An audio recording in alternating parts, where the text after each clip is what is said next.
से डरने वाला नहीं हूं। मैंने पहले भी कहा था कि अगर मुझे अपने समाज के लिए अपनी शहादत भी देनी पड़े तो मैं देने के लिए तैयार। सिर्फ और सिर्फ मुझे आपका साथ चाहिए। अब ये जो हमारी लड़ाई है, ये आर पार की लड़ाई है, ये आर पार की लड़ाई है।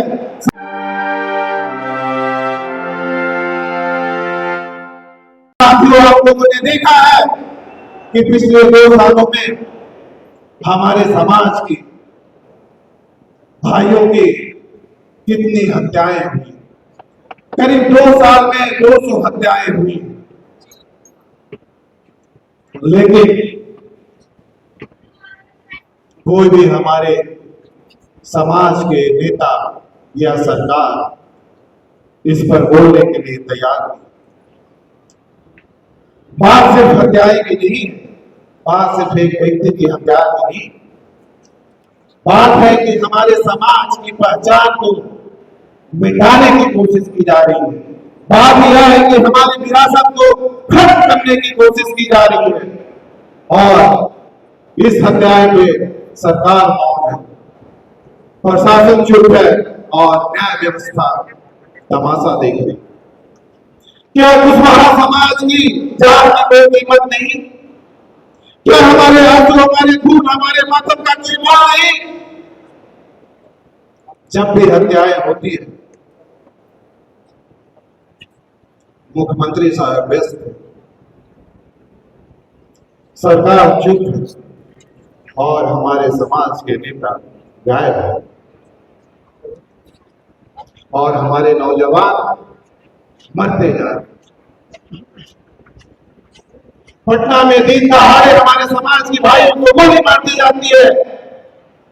सीतामढ़ी में हमारे भाइयों की निर्मम हत्या की गई। सीतामढ़ी के बाद सासाराम में हमारी स्नेहा कुशवाहा बहन की हत्या करके फांसी पे लटकाया गया और उसके माता पिता को अपनी ही बेटी की लाश देखने की चाहत पूरी नहीं हो पाई।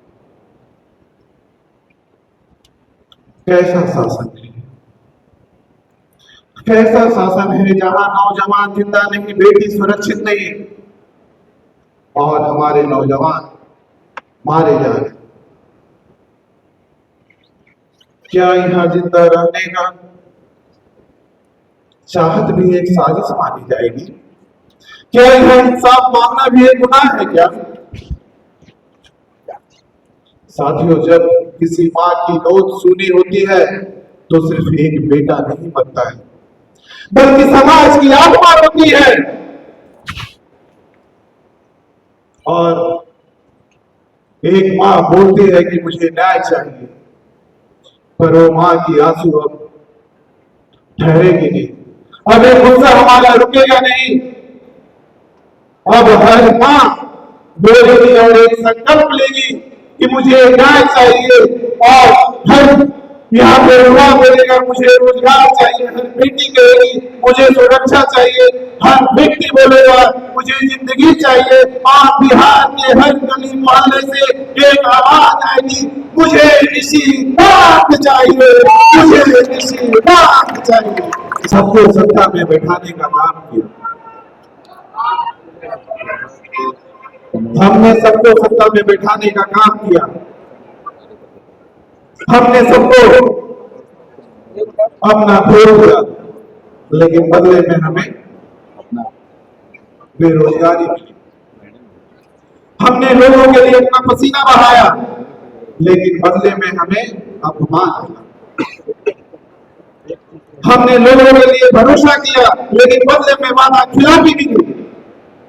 हमने तो दूसरों के लिए अपना खून बहाया, लेकिन किसी सरकार ने हमारी समाज की चिंता नहीं की। हमने खुद के लिए दीवारें उठाई थी, लेकिन किसी सरकार ने एक छत बनाने का काम संत में करे। साथियों, अब बहुत हो गया। अब हम सिर्फ मांगेंगे नहीं, बल्कि खुद करेंगे। अब हम सिर्फ भीड़ का हिस्सा नहीं, खुद निर्णायक बनेंगे। अब बिहार को बदलने की जरूरत है। पाप बदलाव की और बात बिहार की। साथियों, इस 40 सालों में हमने कई सरकारों को देखी। सरकारें आते रही जाते रही, लेकिन हमारी जिंदगी वही की वही रुकी रही। 40 साल कोई कम समय नहीं होता है साथियों। हमारे 4 दशक गुजर गए और हर बार ये वादा हुआ, ये बोला गया विकास होगा, बदलाव होगा, पर क्या हुआ? विकास तो हुआ, पर किसका विकास हुआ? बदलाव तो हुआ, पर किसका बदलाव हुआ? जनता का नहीं, सिर्फ नेता का। अब समय आ गया है इस 40 सालों का हिसाब दो। आप बोलते हो विकास हुआ। अगर हमारे बिहार का बेटा दिल्ली में ऑटो चला रहा, हमारे बिहार में बड़े मुंबई में गाड़ी चला रहा, यहाँ का युवा अपना पेट पालने के लिए पलायन कर रहा है, यहाँ का व्यक्ति पंजाब में जाकर मजदूरी कर रहा है और यहाँ की बेटी बेंगलोर में जाकर नौकरी ढूंढ रही है, और आप बोलते हो विकास हो रहा है।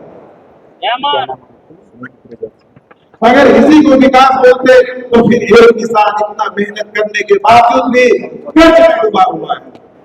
आज एक गरीब परिवार अपने इलाज करवाने के लिए अपना दम तोड़ रहा है और एक युवा अपने नौकरी के लिए पलायन कर रहा है, और आप बोलते हो विकास हुआ।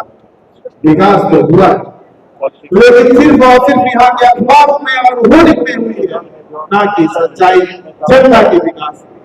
अब समय आ गया है कि 40 सालों का हिसाब दो और बताओ, बिहार बदला या बस तुम्हारी किस्मत बदली है? साथियों, अब समय आ गया है कि हम बिहार की जनता को एक नया विकल्प दें, और अब समय आ गया है बिहार को एक विकसित बिहार बनाए, और आने वाले समय में हम अपने हक और हिस्सेदारी का हिस्सा हैं। इसके लिए आप सभी को एकजुट होकर लड़ने की जरूरत है। अगर आज नहीं लड़ेंगे तो इतिहास आपको कभी भी माफ नहीं करेगा साथियों, और ये मौका आपको कभी दोबारा नहीं मिलेगा, और कोई भी समाज का बेटा पुनः आपकी लड़ाई लड़ने के लिए नहीं आएगा। ये आप आज गांठ बांध करके रख दीजिए।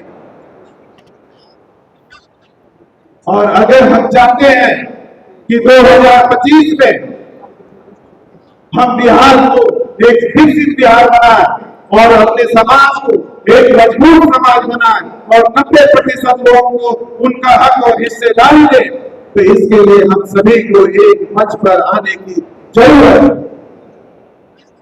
मैं आपसे 3 सवाल पूछता हूं। क्या आज हमारे कुशवाहा समाज में एक नए नेतृत्व की जरूरत है या नहीं है? आपको पता है या नहीं है? आज हमारे बहुजन समाज को एक नए नेता की जरूरत है या नहीं है? आज बिहार को एक नए विकल्प की जरूरत है या नहीं है? जोर से बोलिए, है या नहीं है? आप लोग क्या कहते हैं कि क्या है?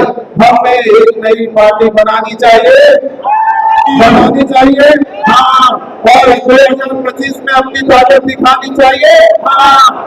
तो आप लोगों की बातें और आप लोगों का आदेश को पालन करते हुए मैं आप लोगों को बताना चाहता हूं कि मैं एक नई पार्टी की घोषणा कुछ ही समय में नए जगह पे, और मैं आप लोगों को एक और बड़ी बात बताने जा रहा हूं कि लड़ाई जब पूरे बिहार की है तो बिहार की 10 सबसे बड़ी पार्टी हमारे साथ आकर इस लड़ाई को लड़ने के लिए तैयार है, और इसकी घोषणा 10 पार्टियों के साथ हम शायद हफ्ता 10 दिन के बाद प्रेस कॉन्फ्रेंस करके करने वाले हैं। और उदाहरण के लिए मैं बता रहा हूं कि जो देश की सबसे बड़ी पार्टी थी और अभी भी है, जिन्होंने बिहार को बिहार के लोगों को एक सपना दिखाने का काम किया था। और जितने भी बिहार में अभी तक नेता बने हैं सब उसी पार्टी के प्रोडक्ट हैं। आप सब लोग उस पार्टी को जानते होंगे, जनता पार्टी। जनता पार्टी भी आज हमें अपना नेता चुन लिए हैं और इसके लिए मैं जनता पार्टी के सभी सदस्यों को मैं बहुत बहुत धन्यवाद देता हूं कि जनता पार्टी के हमारे अध्यक्ष हैं और उनके सीनियर लोग हैं। आप इनके लिए एक बार जोर से ताली बजाइए। ये 2025 जो चुनाव होगा वो जनता पार्टी हमारे नेतृत्व में हम लोग मिलकर करेंगे और हमारे साथ विलय भी करेंगे। और दूसरी जो सबसे बड़ी बात मैं आपको बताना चाहता हूं, जिनकी हम हमेशा बात करते हैं, जो हमारे आदर्श रहे हैं, हमारे जगदेव बाबू, जो जगदेव बाबू की ओरिजिनल पार्टी थी, जिन्होंने खुद उन्होंने अपने हाथों से बनाया था शोषित समाज दल। शोषित समाज दल भी अपना नेता निशिकांत सिन्हा को चुन रहे हैं। और शोषित समाज के कार्यकर्ता यहाँ पे मौजूद है, तो हम लोग 10 बड़ी पार्टी के साथ अभी 2 पार्टी का मैंने आप लोग को उदाहरण दिया है। अगले समय में 10 बड़ी पार्टी के साथ हम लोग हमारे साथ विलय होने वाले हैं और 2025 का जो चुनाव है हम लोग साथ में लड़ने वाले हैं, ताकि आने वाले समय में बिहार की जनता को एक नया भवन देने का काम करें और बिहार को एक विकसित बिहार बनाने का काम करें। इसके लिए मुझे आप सभी लोगों का आशीर्वाद और साथ की जरूरत है। आप लोग हमारे साथ तैयार हैं? इस लड़ाई में साथ देने के लिए तैयार है? तो फिर से अगले बार मैं आप लोगों को बुलाने वाला हूँ और बहुत बड़ी खबर आपको हफ्ते 10 दिन के अंदर देने वाला हूँ। और फिर इसी ताकत को हम लोग अभी मौसम को देखते हुए गांधी मैदान में हमने रैली नहीं रखी थी और मौसम ठीक होगा तो चुनाव के पहले हम इस आगाज को गांधी मैदान से आज बापू सभागार से तो हक की हुंकार लगी है और उस समय गांधी मैदान से बदलाव की हुंकार लगेगी। इसलिए आप लोग अपना कदम कर लीजिए और लड़ने के लिए तैयार हो जाइए। और उसी के साथ मैं अपनी बातों को विराम देता हूँ और मैं अपने पार्टी के लोगों को यहाँ पे बुलाता हूँ। जनता मैं बुलाता हूँ और मैं जनता पार्टी के अध्यक्ष को मैं बुलाना चाहता हूँ। और आप लोगों ने मेरे ऊपर भरोसा जताया, मेरे ऊपर विश्वास किया, आप लोगों ने मेरा समर्थन दिया, इसके लिए आप लोगों को फिर से खुद से आभार व्यक्त करता हूँ। और जितने भी हमारे मीडिया के दोस्तों हैं, साथी हैं, उन्होंने शुरुआत से अपना 100% इस रैली को सफल बनाने में लगे हुए हैं।